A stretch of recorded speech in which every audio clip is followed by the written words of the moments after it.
എന്താ ചോദിക്കാണ്ടോ? വേറെ എന്തെങ്കിലും ചോദിക്കാണ്ടോ? വേണ്ടോ?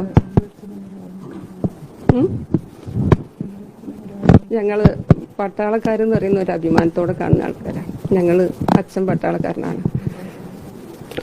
ആ ഒരു അഭിമാനമൊക്കെ തെറ്റിപ്പോവുക. ഇപ്പൊ എന്താ നടക്കുന്നത്? ഈ 4 വർഷത്തെ പട്ടാളം എന്ന് പറയുന്നത് ഇങ്ങനെ കൂലിക്ക് ആയിട്ട് ആൾക്കാരെ കാണിക്കാൻ ഗോഷ്ഠി കെട്ടി വിടുന്ന സംഭവമായിട്ടാണോ ഇപ്പം വരുന്നത്? ഏവർക്കും കല്ലാധ്വനി ന്യൂസിലേക്ക് സ്വാഗതം. കേരളം മുഴുവൻ അർജുന് വേണ്ടി പ്രാർത്ഥിക്കുന്നു. എന്നാൽ അവൻ്റെ അമ്മയാകട്ടെ രാഷ്ട്രീയ ലാഭം നോക്കി സൈന്യത്തെ കുറ്റം പറയുന്നു. ജനങ്ങളെ വിഡ്ഢികളാക്കുകയല്ലേ അവർ ചെയ്തത്? അതുകൊണ്ട് തന്നെ ജനവികാരം അർജുൻ്റെ അമ്മയ്ക്കെതിരെ തിരിയുന്ന കാഴ്ച.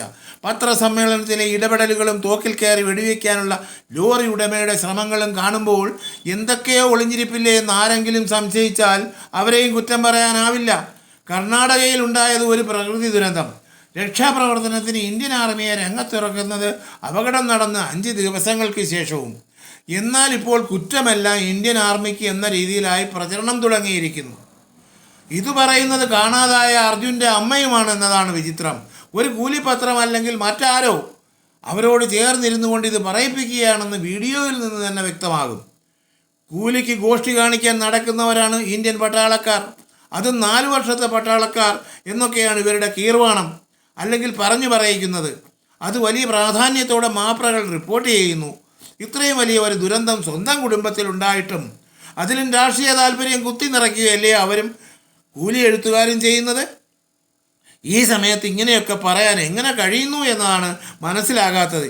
എത്ര നീചമായാണ് രക്ഷാപ്രവർത്തനത്തിന് ഇപ്പോൾ രംഗത്തുള്ള ഇന്ത്യൻ ആർമിയെ അവർ കാണുന്നത്. വീഴ്ചകളുണ്ടായാൽ ചൂണ്ടിക്കാണിക്കാം. പക്ഷേ അത് ഇങ്ങനെയല്ല. ഇത് വിദ്വേഷ പ്രസ്താവനയാണ്. അതും മനഃപൂർവ്വം ആരുടെയോ പരപ്രേരണയാൽ. ഈ പ്രസ്താവന പെട്ടെന്ന് ഒരു മാനസിക സംഘർഷത്തിൽ നിന്ന് പറഞ്ഞതല്ല, കൃത്യമായി മുൻകൂട്ടി പഠിച്ചു പറഞ്ഞതാണ് അല്ലെങ്കിൽ പറയിപ്പിച്ചതാണ് എന്നതാണ് വ്യക്തമാകുന്നത്. 4 വർഷത്തെ സേവനം നടത്തുന്നവരാണ് അവിടെ രക്ഷാപ്രവർത്തനം നടത്തുന്നതെന്ന് ആരാണ് പറഞ്ഞത്? കൂലിക്ക് ഗോഷ്ഠി കാണിക്കാൻ നടക്കുന്നവരാണ് ഇന്ത്യൻ പട്ടാളക്കാർ എന്നൊക്കെ ഒരു കാരണവും ഇല്ലാതെ പറയാൻ തക്ക എന്ത് വിരോധമാണ് ഈ കുടുംബത്തിന് ഇന്ത്യൻ ആർമിയോട്, അഗ്നിവീറിനോട്, പട്ടാളക്കാരോട് ഉള്ളത് എന്ന് മനസ്സിലാകുന്നില്ല. അതോ രാജ്യത്ത് കലാപമുണ്ടാക്കാനുള്ള ചില കോൺഗ്രസ് നേതാക്കളുടെ പൊട്ടത്തരത്തിന് നിന്നുകൊടുത്തതോ? പുറത്തുനിന്ന് വരുന്നവരും നോക്കിക്കാണുന്നവരും മാപ്രകളും രാഷ്ട്രീയവും മതവും എല്ലാം ദുരന്തങ്ങളിൽ കുത്തിക്കയറ്റുന്നത് മനസ്സിലാക്കാം. ഇത് പക്ഷേ ഈ അപകടം എന്തിനും ഒരതിരുണ്ട്.